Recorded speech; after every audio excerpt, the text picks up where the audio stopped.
What if Link never existed? How would Hyrule survive? Or more specifically, how would the races of Hyrule survive in its darkest hours? So very quickly, I just needed to say that I will also cover the adult part of Ocarina of Time, and also this is a theory, so none of it is true. And if you have outcome ideas, say it in the comments section. Anyway, moving on. We are starting with the Kokiri. The Great Deku Tree dies, and so monsters can now enter the forest. The Kokiri have no one and almost no way of defending themselves, which means that they have 3 solutions. The first one is to hide for a long time, or even forever, but they wouldn't have much food, so it would be hard to survive, unless they decided to learn how to defend themselves, because they have the materials. Take some wood, put it together in the form of a sword to, well, make a sword. If that doesn't work, they can still find the Kokiri sword and use that instead. The only hard part is actually learning how to fight, but according to the manga, Mido knows how to fight, which means that he can teach to the other Kokiri how to fight.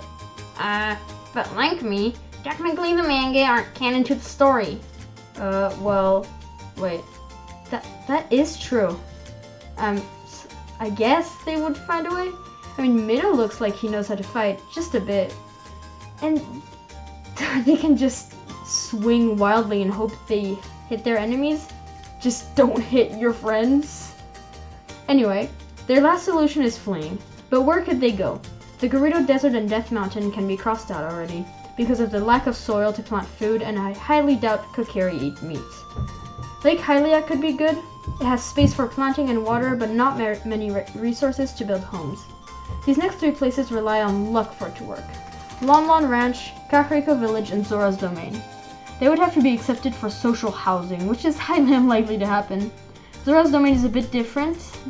They would have to be accepted to the water source with Jabu Jabu because there is a patch of land with trees and rocks and a cave. Of course, they would have to know how to swim, but that's a different story. Okay, moving on, we have the Gorons. The Gorons are the reason I got the idea for this video, because they are born from rocks, they are rocks, and they eat rocks. You see what I'm getting? So Gorons can live a long time without eating, which would mean that they could keep a baby alive for some time, then cannibalism alert, they can eat the babies. This is a bit extreme, but it's one of their best solutions. They will have severe underpopulation, and at some point they will have to let the kids live and eat the elders so that Gorons don't go extinct because there are no new members. That was the hardest and worst solution. Luckily they have 2 other solutions. They could just... Why don't you eat the boulder? Haha, you get it? No? Terminal montage? I'll put a link to the video in the description. Watch it completely, it's hilarious. Anyway, that actually is a solution. They are rock eaters and their cavern is blocked by a boulder. A boulder is a rock. They can just eat it. And for the enemies, we know Gorons know how to fight, so there's their best solution. But with game logic, Gorons are stupid.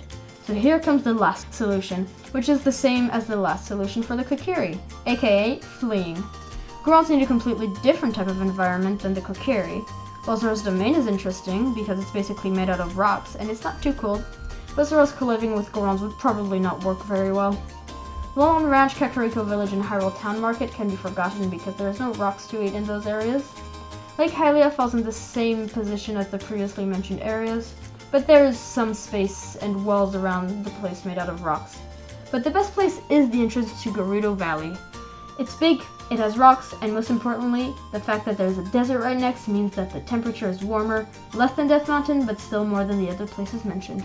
Moving on, we have the Zora. Now the Zora have a different problem. Their race isn't in danger, their princess was eaten by Jabu Jabu, but no one knows this. The king could set a search party and wish they find the letter before Ruto eventually dies of hunger or thirst or whatever could kill her in there. Sadly, that's their only solution, but I promise that in the adult time it's more interesting. I won't be covering Gerudo because they don't have problems that Link solve, and I won't do the Sheikah because we don't know enough about their problems and Link doesn't solve their problems either. So we can move on to the adult time. What do I mean by adult time, you might ask? Well, let's say Link only vanishes when he takes the Master Sword and never comes back. That gives us more problems to tend to.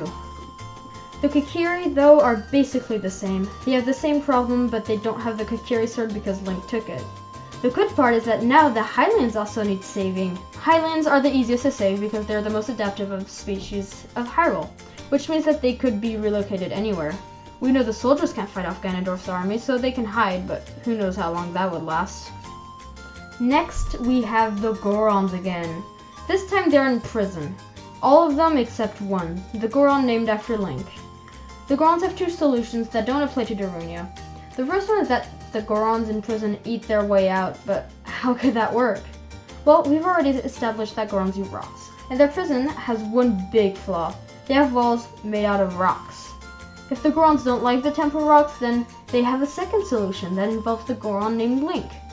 We all know he's a scaredy cat, but if he truly wants to live up to his name, then he would have to go in the temple and free the Gorons. Before Darunia, he would just have to get a brain and go look for the Megaton Hammer to defeat Volvagia. Or they could all flee to the places mentioned in the Child Era by crossing up Zora's domain that is frozen. Talking about the Zora's domain, we can move on to the last race to save, which is the Zoras. So every Zora is frozen except Ruto. She would have to be able to beat Morpha, but we can see in-game that she is not capable of doing that. What she can do though is go to the ice cavern and get blue ice to save the shopkeeper and the king. But there are no other Zoras we can save. This is going to get weird, but Ruto would have to marry the shopkeeper, and then their kids will have to marry their brothers and sisters, etc. I said it was going to be weird. But now the Zora race can continue to live. They would just have to flee. Lake Hylia is an interesting place, even with the water level that low. Kakiri Forest, Death Mountain, and towns are not the right environment, and also Gerudo Valley. Sorry, I forgot that one. In the end, the best place they can hide is Lake Hylia, but they should still keep a distance with the Water Temple until a brave Zora or any other species comes and defeats Morpha. Well, that was a bit crazy, but there you have it. Now you know how everything could happen if Link never came. Tell me in the comment section if you like this type of videos to see if I do another one. Anyway, see you in the next one.